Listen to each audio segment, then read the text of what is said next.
Hello.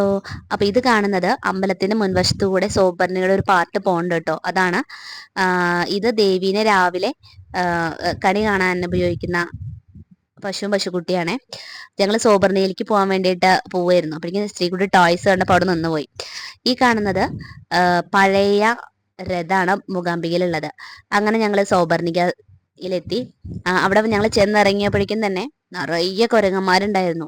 അത് ഞങ്ങളുടെ ഇങ്ങനെ ഓടി വരാൻ വേണ്ടി നിന്നിട്ടോ, കയ്യിൽ വല്ലതും ഉണ്ടോ എന്ന് നോക്കാൻ വേണ്ടിയിട്ട്.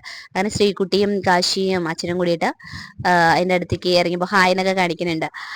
അപ്പം ഞങ്ങൾ അടുത്തേക്ക് വരുമെന്ന് ഭയങ്കര പേടിയുണ്ടായിരുന്നു. എൻ്റെ അടുത്ത് ഇങ്ങനെ ഓരോന്നങ്ങനെ അവിടെ ഇവിടെയൊക്കെ ഇരിക്കുന്നുണ്ട്. അപ്പം ഞങ്ങളങ്ങനെ സൗപർണികയുടെ അടുത്ത് എത്തി. അവിടെ എത്തിയപ്പോഴേക്കും അവിടെ എത്തിയപ്പോൾ ഞങ്ങൾ കണ്ട കാഴ്ച എന്ന് പറഞ്ഞാൽ അതിൽ നിറയെ മീനായിരുന്നു പറഞ്ഞാൽ നല്ല നല്ല രസം. ഭയങ്കര വലിപ്പമുള്ള മീനുകൾ, നല്ല രസമുണ്ട്. കാണുന്നുണ്ടോ എന്ന് അറിയില്ല. ആൾക്കാരെ കയ്യിൽ ഫോട്ടോ എടുക്കുന്നുണ്ട്. അതുപോലെ തന്നെ അതിന്റെ സൈഡിൽ കൂടെ കുറേ കുരങ്ങന്മാർ ഇങ്ങനെ നടക്കുന്നുണ്ട് കേട്ടോ. ശ്രീയും കാശിയും കുറെ നേരം മീനിനെ ഇങ്ങനെ നോക്കിയും അതുപോലെ തന്നെ ആ കുരങ്ങന്മാർ ഇങ്ങനെ വരുന്നത് നോക്കിയിട്ടും അവിടെ ഇങ്ങനെ നിൽക്കുന്നുണ്ടായിരുന്നു. വെള്ളത്തിലേക്ക് ഇറങ്ങുമ്പോൾ കേൾക്കുന്നുണ്ടായിരുന്നില്ല. അതുപോലെ തന്നെ ആൾക്കാർ ഓരോന്ന് കുരങ്ങന്മാർക്ക് ഇങ്ങനെ ഇട്ട് കൊടുക്കുന്നുണ്ട്. കുറെ കഴിഞ്ഞപ്പോൾ ശ്രീകുട്ടി മെല്ലെ വന്ന് അതിൽ കളിക്കുന്നൊക്കെ ഉണ്ടായിരുന്നു. നല്ല തണുപ്പുണ്ട് കേട്ടോ. കുട്ടികൾക്ക് ഇറങ്ങാൻ ഭയങ്കര പേടിയായിരുന്നു. അപ്പൊ കുറെ നേരം അവിടെ ഇരുന്ന് വായോ എന്ന് പറഞ്ഞിട്ട് കേട്ടില്ല. ഞങ്ങൾ കുറച്ചു നേരം വെള്ളത്തിലൊക്കെ കളിച്ച് അവിടെ നിന്ന് ഇത്ര ഭയങ്കര മനോഹരമായിട്ടുള്ള ഒരു അന്തരീക്ഷം തന്നെ കേട്ടോ സോബർണിക. പോകുന്നവര് തീർച്ചയായിട്ടും ഇവിടേക്ക് വരണം. അങ്ങനെ ഞങ്ങൾ വൈകിട്ട് ഫ്രഷായി വീണ്ടും അമ്പലത്തിലേക്ക് വന്നു കേട്ടോ. അപ്പോൾ അവിടെ അമ്പലത്തിനുള്ള ദീപസ്തംഭം തെളിയിച്ചിരിക്കുന്നുണ്ട്. അതുപോലെ സരസ്വതി മണ്ഡപത്തിൽ കുട്ടികൾ നൃത്തം ചെയ്യുന്നതുണ്ടായിരുന്നു. പിന്നെ നല്ല ശ്രീകോവിലിൽ കയറാൻ വേണ്ടി നോക്കിയപ്പോഴേക്കും നല്ല ക്യൂ ആയിരുന്നു, നല്ല തിരക്കും ഉണ്ടായിരുന്നു. വൈകിട്ട് ദേവീനെ പുറത്തേക്ക് എഴുന്നള്ളിക്കിട്ടു. ഇത് അത്താഴ ശിവേലി എന്നാണ് പറയുക. അത് കഴിഞ്ഞിട്ട് ദേവീനെ വീണ്ടും പല്ലക്കിലേക്ക് കയറ്റും. പല്ലക്കിൽ നിന്ന് ദേവീനെ സ്വർണ്ണരഥത്തിലേക്ക് കയറ്റും. ഇതാണ് കേട്ടോ ഈ കാണുന്ന കേട്ടോ സ്വർണ്ണരഥം. നേരിട്ട് കാണുന്നത് ഇങ്ങനെ ആദ്യമായിട്ടാണ്. അങ്ങനെ ദേവീനെ സ്വർണ്ണരഥത്തിലേക്ക് കയറ്റുകയാണ്. സ്വർണ്ണരഥത്തിൽ കയറ്റുമ്പോൾ തന്നെ അമ്മ നിറഞ്ഞു നിന്നു. നമുക്ക് കാണുമ്പോൾ തന്നെ കണ്ണിനും മനസ്സിനും ഭയങ്കര അധികം എന്തെന്നില്ലാത്തൊരു സന്തോഷവും കുളിർമയും.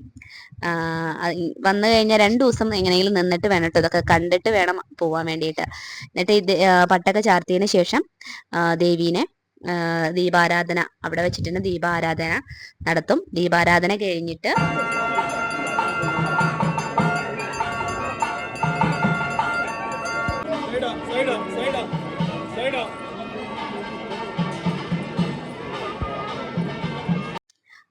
സ്വർണ്ണരഥത്തില് ദേവി പ്രദക്ഷിണം ചെയ്യാണ് ഈ കാണുന്നത്. അങ്ങനെ ഒരു റൗണ്ട് എത്തിയതിന് ശേഷം ദേവിക്ക് ചാർത്തിയിട്ടുള്ള പട്ട് അതാരാണോ സമർപ്പിച്ച് അവർക്ക് ചാർത്തുന്നത് പോലെയാണ് നമുക്ക് കണ്ടത്.